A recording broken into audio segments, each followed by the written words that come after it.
அண்மை செய்தியை பார்த்து வருகிறோம்.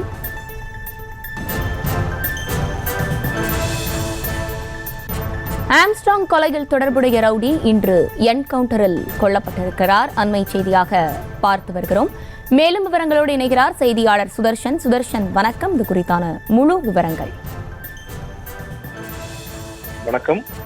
ஆம்ஸ்ட்ராங் கொலையில தொடர்புடைய ரவுடி திருவேங்கடம் இன்று காலை போலீசாரால் சுட்டுக் கொல்லப்பட்டிருக்கிறார்.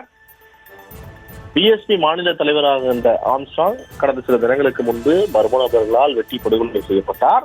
அதுல 11 பேரை போலீசார் கைது செய்தனர். இந்த 11 பேரும் சிறையில் அடைக்கப்பட்டனர். அதன் பிறகு 11 பேரையும் போலீஸ் காவல் எடுத்து விசாரிப்பதற்கு மனு தாக்கல் செய்து அவர்களை எடுத்து விசாரணையும் செய்து வரும் நிலையில தான் இன்று காலை திருவேங்கடம் என்பவன் அவன் மறைத்து வைத்திருந்த வெப்பன்ஸ், அதாவது அவன் வீட்டுல வைத்திருந்த, அதாவது வீட்டுக்கு அருகே ஒரு ஷெட்ல வைத்திருந்த வெப்பன்ஸை வைத்திருந்ததாக அவன் கூறி அவனை போலீசார் அதை பறிமுதல் பண்றதுக்காக அவனை கூட்டிட்டு போனாங்க.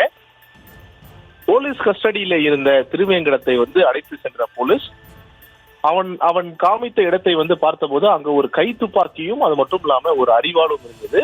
அந்த கைத்துப்பாக்கியை பறிமுதல் செய்யும் போதுதான் அந்த கைத்துப்பாக்கியை போலீசிடமிருந்து பிடுங்கி அந்த கைத்துப்பாக்கியை எடுத்து போலீஸை நோக்கி அவன் சுட்டிருக்கிறான். இதுல ஒரு போலீஸ் காயமடைந்திருக்கிறார். அவரை ஸ்டான்லி மருத்துவமனையில அனுமதிக்கப்பட்டிருக்கிறார்கள். தொடர்ந்து இந்த மாதிரி தாக்குதல்ல திருவேங்கடம் போலீஸ் மீது ஈடுபடும் போது போலீசார் சுதாரித்து அங்கிருந்த காவல் ஆய்வாளர், அதாவது இந்த டீமை எடுத்து சென்ற காவல் ஆய்வாளர் சரவணன், இவர் கொடுங்கையூர் காவல் ஆய்வாளர், இவர் உடனடியாக சுதாரித்துக் கொண்டு அந்த சூழ்நிலையை சமாளிப்பதற்காக அவர் திருவேங்கடத்தை நோக்கி சுட்டிருக்கிறார். உடனடியாக திருவேங்கடம் அங்க சுடும் போதுதான் அந்த கைத்துப்பாக்கி கீழே போட்டு அவன் கீழே விழுந்திருக்கிறான். அதன் பிறகு அவனுடைய உயிர் பிரிந்து விட்டிருக்கிறது. இந்த தாக்குதல்ல ஒரு போலீசார், அதாவது திருவேங்கடம் ஒரு போலீஸை நோக்கி சொல்றான். இந்த தாக்குதல்ல ஒரு போலீஸும் காயப்பட்டிருக்கிறார். தொடர்ந்து இந்த திருவேங்கடம் ஆம்ஸ்ட்ராங் கொலையில ஒரு முக்கிய கொலையாளி. இவன் தான் ஆம்ஸ்ட்ராங்குடைய தலையில முதல் ஆளாக வெட்டுகிறான். அதன் பிறகுதான் மற்றவர்கள் எல்லாருமே ஆம்ஸ்ட்ராங் படுகொலை செய்வதற்கு சரமாரியாக வெட்டி அவர்கள் அங்கு தப்பித்து விடுகிறார்கள்.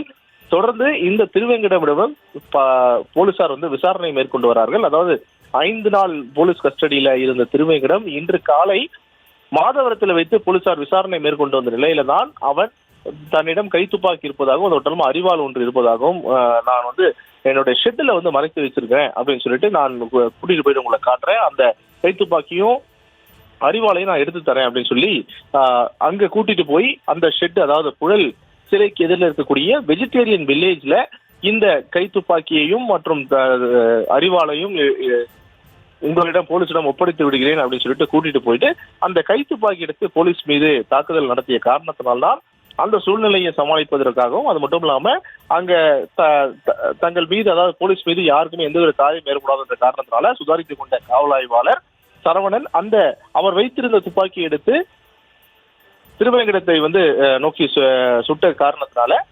அவனுடைய உயிர் அங்கேயே பிரிந்து விட்டிருக்கிறது. சரவணன் திருவேங்கடத்தை நோக்கி சுடவில்லை என்றால் இந்த தாக்குதல்ல போலீசாரும் படுகாயமடைந்திருப்பார்கள். அதன் காரணமாக தான் திருவேங்கடத்தை நோக்கி சுட வேண்டிய சூழ்நிலை ஏற்பட்டதாக அங்க இருக்கக்கூடிய போலீஸ் வட்டாரங்கள் தெரிவிக்கின்றனர். இதன் காரணமாக திருவேங்கடம் இன்று காலை போலீசாரால் சுட்டுக் கொல்லப்பட்டிருக்கிறார். அவருடைய உடலானது தற்போது ஸ்டான்லி மருத்துவமனையில் வைக்கப்பட்டிருக்கிறது. தொடர்ந்து அந்த இடத்துல, எந்த இடத்துல திருவேங்கடம் சுட்டுக் கொல்லப்பட்டானோ அந்த இடத்துல போலீசார் தொடர்ந்து விசாரணை மேற்கொண்டு வருகிறார்கள். என்ன நடந்தது, எப்படி இவன் போலீஸை நோக்கி சுட வந்தான் அப்படின்னு சொல்லிட்டு தொடர்ந்து விசாரணையாவது உயரதிகாரிகள் மேற்கொண்டு வருகிறார்கள். போலீஸ் கஸ்டடியில் இருக்கக்கூடிய ஒரு நபர் அவர் அங்கு சென்று தன்னுடைய கைத்துப்பாக்கி மற்றும் அரிவாளை போலீசிடம் ஒப்படைப்பதாக சொல்லிட்டு அதன் பிறகு அங்க இருக்கக்கூடிய துப்பாக்கி எடுத்து சுடக்கூடிய இந்த சம்பவம் ஒரு பெரும் பரபரப்பை ஏற்படுத்தியிருக்கிறது. தொடர்ந்து ஆம்ஸ்ட்ராங்குடைய கொலை வழக்குல முக்கிய குற்றவாளி, முக்கிய கொலையாளியாக கருதப்பட்ட திருவேங்கடம். ஏனென்றால் இவன் தான் ஆம்ஸ்ட்ராங்குடைய தலையில முதலாவதாக வெட்டுகிறான். இவன் வெட்டுறதுக்கு அப்புறம் தான் மற்றவர்கள் எல்லாருமே வெட்டி அவர்கள் படுகொலை செய்கிறார்கள் ஆம்ஸ்ட்ராங்கை. இந்த திருவேங்கடம் தான் முக்கிய காரணம் அப்படின்னு சொல்லிட்டு தொடர்ந்து இவரிடம் தனியாக போலீசார் விசாரணை மேற்கொண்டு வருகிறார்கள். இந்த 11 பேரிடம் தனித்தனியாக விசாரணை மேற்கொண்ட நிலையில இந்த திருவேங்கடத்திட்ட மட்டுமே கிட்டத்தட்ட தனியாக பல தனிப்படை போலீஸ் வந்து இவரிடம் விசாரணையான மேற்கொள்ளப்பட்டு வந்தது. அதுவும் மாதவரம் பகுதியில வைத்து மாதவரம் பகுதியில் இருக்கிற ரகசிய இடத்திலும் அது மட்டும் காவல் நிலையத்திலே வைத்து விசாரணை மேற்கொண்ட போதுதான் இவன் தன்னிடம் கை துப்பாக்கி மற்றும் அறிவாள் இருப்பது வந்து போலீசிடம் வாக்குமூலமாக கொடுத்ததன் அடிப்படையில் தான் போலீசார் இன்று அழைத்து சென்ற போது இந்த சம்பவம் நடந்திருக்கிறது. இவனுடைய உடல் தற்போது ஸ்டான்லி மருத்துவமனையில பிரேத பரிசோதனைக்காக வைக்கப்பட்டிருக்கிறது. தற்போது சவக்கடங்களை வைக்கப்பட்டு அதன் பிறகு பிரேத பரிசோதனை செய்து அவருடைய உடலிடம் ஒப்படைக்கப்படும். தொடர்ந்து இந்த திருவேங்கடம் மீது ஏற்கனவே 2 கொலை வழக்குகள், 2 ராபரிகள் மற்றும் ஒரு அசால்ட் கேஸ் வந்து இருக்குது. ஏற்கனவே இவன் மீது, அதாவது 2015 திருவள்ளூர்ல ஒரு கொலை வழக்கும் 2014 குன்றத்தூர்ல ஒரு கொலை வழக்கும் இவர் மீது நிலுவையில் இருப்பது குறிப்பிடத்தக்கது.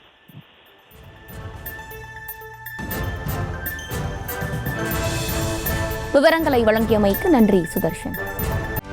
செய்திகளை உடனுக்குடனும் துல்லியமாகவும் தெரிந்து கொள்ள சப்ஸ்கிரைப் பண்ணுங்க.